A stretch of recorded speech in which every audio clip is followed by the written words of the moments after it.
from its original position, or some distortion takes place in the dimension of the beam. This phenomena, because of which the beam gets bent from its original position, is known as bending of the beam. Now suppose एक beam AB है जो कि simply supported beam है और इस पे एक load लग रहा है W. तो when the W is applied on the beam, जो बीम है उसकी शेप कुछ इस तरीके की हो जाएगी लोड को अप्लाई करने के बाद. तो हम ये बोल सकते हैं कि अब जो बीम है जो पहले स्ट्रेट था, लोड को अप्लाई करने के बाद थोड़ा बेंड हो गया. बेंड मीन्स ओरिजिनल पोजीशन से डिस्टॉर्ट हो जाना. तो this phenomena is known as bending of the beam. और बेंडिंग की वजह से बीम में क्या चेंजेस होते हैं, इस चीज की स्टडी हमें करनी है. Now suppose this is the cross section of beam. जिस बीम की बात हम कर रहे हैं, सपोज उसका क्रॉस सेक्शन इस तरीके से है. ये बीम है AB और यहां पे लगी हुई है रिएक्शंस. ओके, जब इसके ऊपर हम W लोड अप्लाई करेंगे तो अभी जो बीम हमें स्ट्रेट दिख रहा है, मान लीजिए सपोज ABCD, ये बेंड होने के बाद कुछ इस तरीके से दिखाई देगा.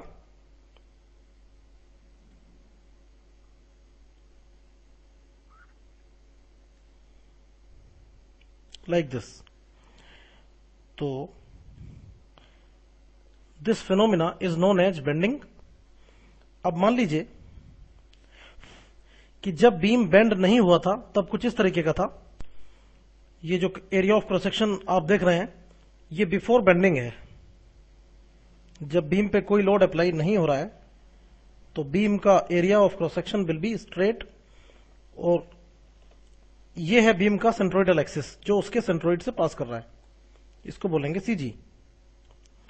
और बेंडिंग के बाद जो बीम का एरिया ऑफ क्रॉस सेक्शन होगा वो कुछ इस तरीके से होगा. तो this is the area of cross section of the beam after bending.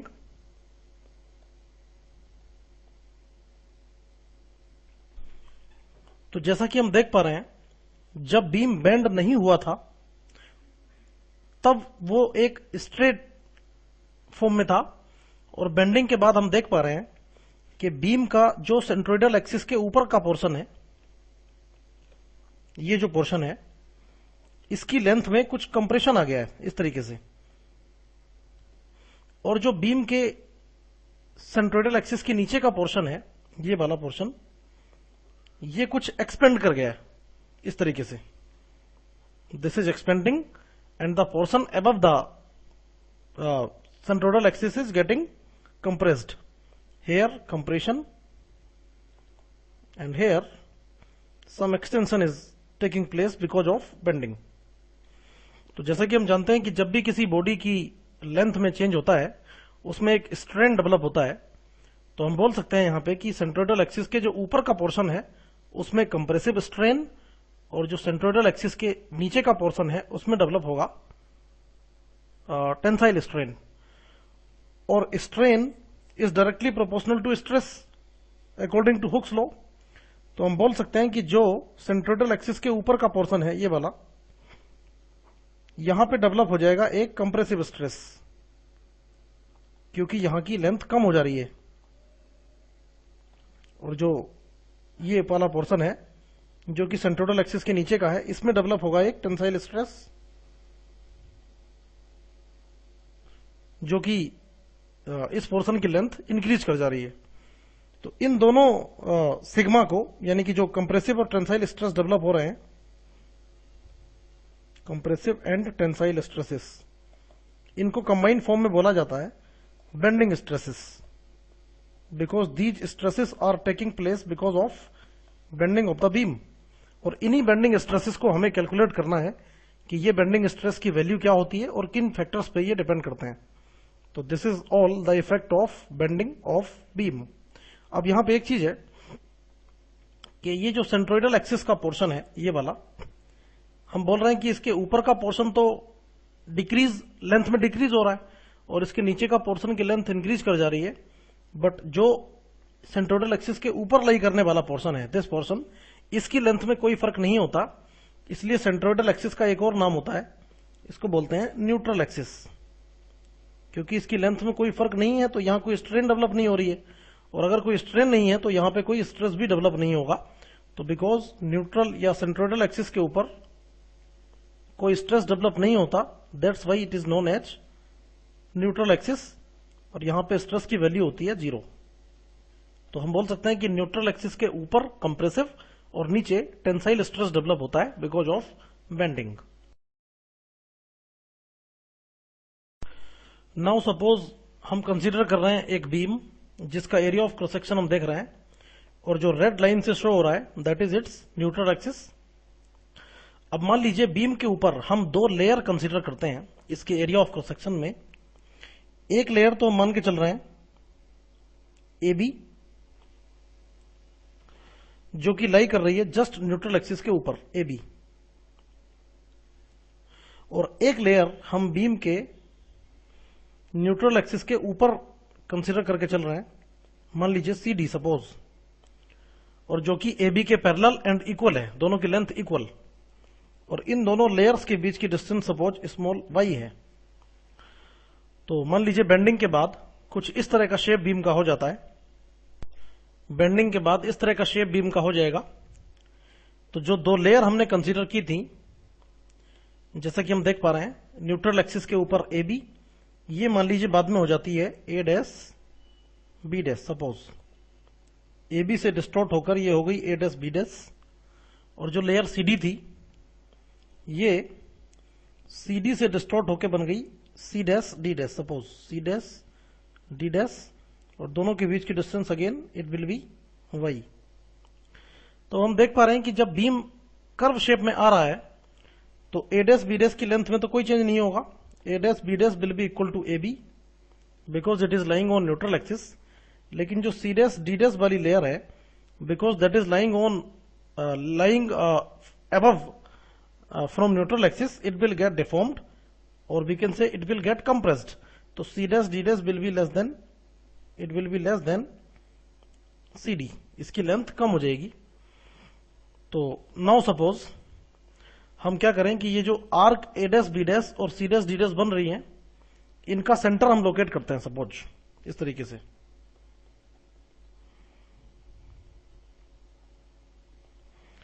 और ये पॉइंट ओ है, O is known as centre of curvature of the beam, क्योंकि बेंडिंग के बाद बीम कर्व शेप में आ रहा है, तो O point is the centre of curvature of the beam. और अगर पॉइंट ओ को न्यूट्रल एक्सिस से ज्वाइन कर दें इस तरीके से, तो it will be the R, and R is basically nothing but the radius of curvature of the beam. तो सबसे पहले हमने बीम का सेंटर ऑफ कर्वेचर लोकेट किया, और उसके बाद बीम की रेडियस ऑफ कर्वेचर को लोकेट किया। और मान लीजिए कि ये जो एंगल बन रहा है, this complete angle is theta. अब अगर हम बात करें, जैसा कि हम देख रहे हैं सी डी की लेंथ डिक्रीज हो रही है, तो यहां पे कुछ स्ट्रेन भी डेवलप हो रहा होगा। तो now we will calculate strain in layer C D. मान लीजिए इसको स्मॉल ई से डिनोट कर रहे हैं, तो जैसा कि हम जानते हैं स्ट्रेन होता है change in length upon original length, तो ये हो जाएगा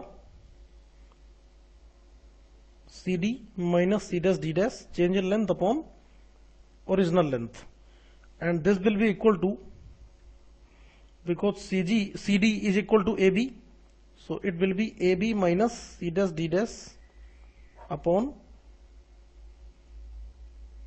ए बी। एंड जैसा कि हम देख रहे हैं जो ए बी है वो ए डैश बी डैश के इक्वल है, so it will be A dash B dash minus C dash D dash divided by A B, A dash B dash, A B is equal to A dash B dash. अब अगर हम इस diagram को देखें bending के बाद, तो it will be A dash B dash is nothing but R theta minus R minus Y theta, because centre से लेके जो इस लेयर की डिस्टेंस है ये हो जाएगी आर माइनस वाई, और divided by again R theta, so it will become Y upon R. और अब मान लेते हैं कि जो सी डैश डी डैश वाली लेयर है जिसमें हम स्ट्रेन निकाल रहे हैं, मान लीजिए उसमें सिग्मा बी के बराबर बेंडिंग स्ट्रेस डेवलप हो रहा है, तो हम बोल सकते हैं कि small E equal to sigma B upon capital E and this will be equal to Y upon R. ऐसा हमने इसलिए लिखा क्योंकि कैपिटल ई होता है sigma upon small E, Young's modulus is equal to stress upon strain. तो यहां से हमें मिल रहा है sigma B upon Y is equal to E upon R. अब अगर हम बात करें कैपिटल ई की, तो ये होगा Young's modulus of the material of the beam and R होगा रेडियस ऑफ कर्वेचर। ये दोनों ही वैल्यू कांस्टेंट रहेंगी अगर बीम पे लगने वाला लोड कांस्टेंट है। तो हम देख पा रहे हैं sigma B upon Y is a constant value, it means sigma B is directly proportional to by.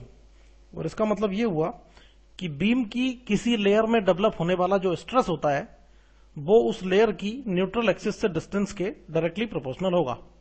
कोई layer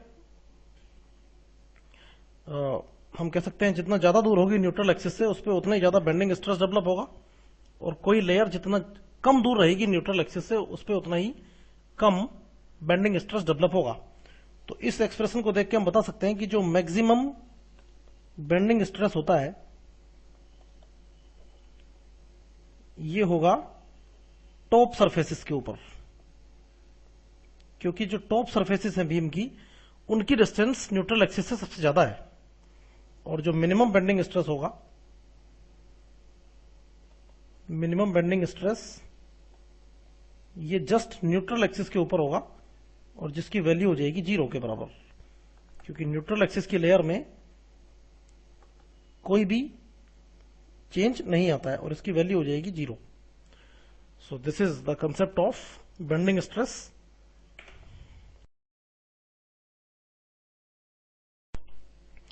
Now suppose again we are considering the cross section of the beam. It will be like this. Before bending it was like this. This is the neutral axis of the beam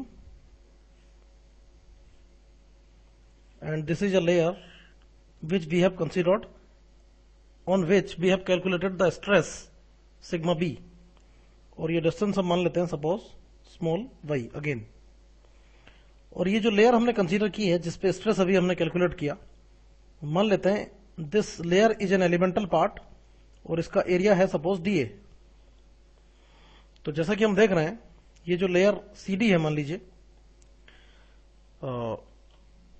अगर हम लिखें stress और we can say bending stress on layer CD which is elemental layer having area dA, so it will be sigma b will be y into E y R, because y is the distance of layer CD from neutral axis। अब अगर हम बात करें इस stress की वजह से layer में लगने वाले फोर्स की, तो force which is basically this compressive force responsible for the contraction of the layer, the force on strip will be sigma b into dA, इसको हम बोल रहे हैं dF will be E by R y dA। Now again if we consider the moment of this force about neutral axis, तो ये हो जाएगा moment of this force about neutral axis।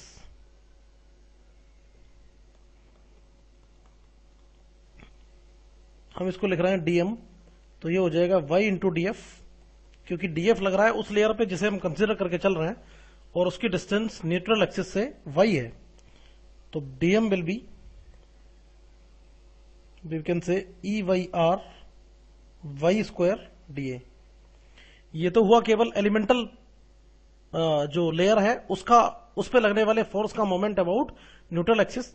अगर हम बात करें total moment about neutral axis, total moment m, So it will be integral dm and it will be integral E by R y square dA.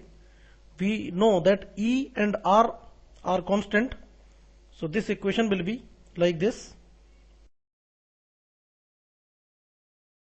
So the equation becomes like this: m is equal to E by R integral y square dA, and y square dA is nothing but the area moment of inertia of the beam about neutral axis, because dA is the area of elemental surface and y is the distance from this elemental surface from neutral axis. That's why y square dA will be the area moment of inertia of only elemental part, and when we will do its integration, so it will become the complete area moment of inertia of the area of cross section of the beam. So finally the equation becomes m equal to E by R into I. Here I is the, again I am repeating, area moment of inertia of the cross section of beam about neutral axis. So finally it will be m upon I equal to E upon R, और जैसा कि पहले हम देख चुके हैं sigma b upon y was m upon I, तो दोनों को कंबाइन करने पे the final equation will be sigma b upon y is equal to m upon I and this is equal to E upon R. So ये जो final equation हमारे पास निकल के आ रही है, इसी को बोला जाता है bending equation. This equation is known as bending equation. अब इस इक्वेशन में टोटल 6 टर्म है, जैसा कि आप देख रहे हैं, सिग्मा बी बाई एम आई ई और आर. इन सभी टर्म्स को एक बार फिर से देख लेते हैं. What is sigma B? Sigma B is bending stress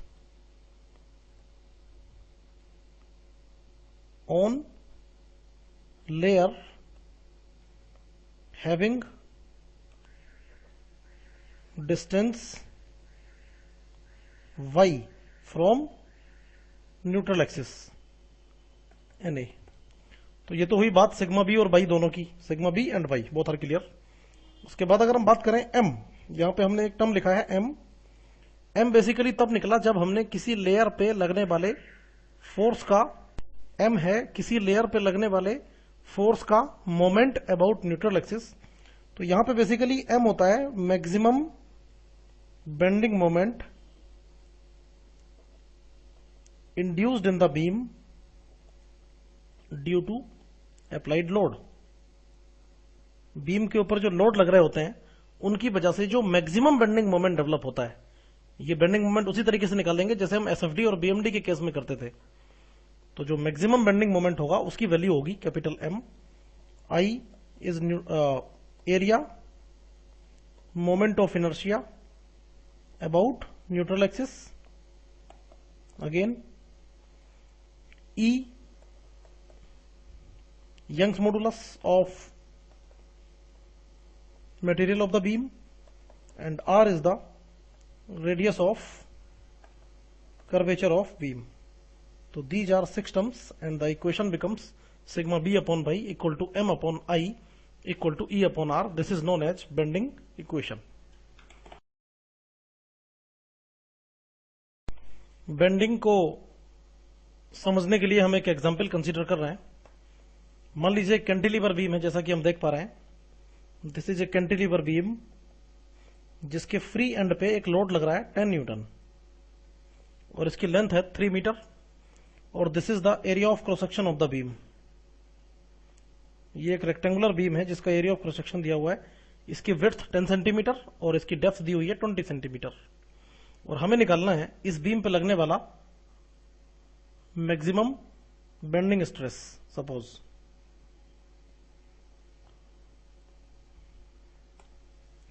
तो now according to bending equation sigma B upon Y will be M upon I. और हमें निकालना है बिकॉज मैक्सिमम बेंडिंग स्ट्रेस, तो sigma B max will takes place at Y max. जब Y की value को maximum put कर देंगे तो वहीं पे सिग्मा बी मैक्सिमम होगा and this is equal to M upon I. तो हम देख रहे हैं कि सिग्मा बी मैक्स अगर हमें चाहिए तो हमें Y max M and I को कैलकुलेट करना पड़ेगा। सबसे पहले बाई मैक्स की बात कर लेते हैं। By max is basically neutral axis से लेके टॉप मोस्ट सरफेस की distance.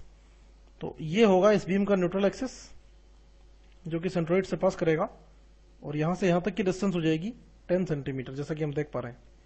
So Y max is 10 centimetre.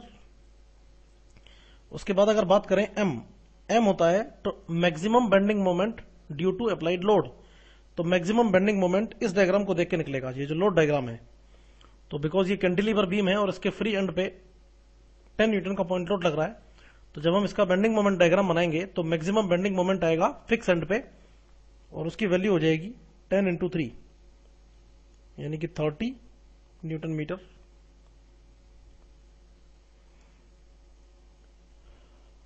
Okay, I is area moment of inertia about neutral axis. तो बिकॉज ये एक रेक्टेंगुलर बीम है, इसके अगर क्रॉस सेक्शन की बात करें तो इसका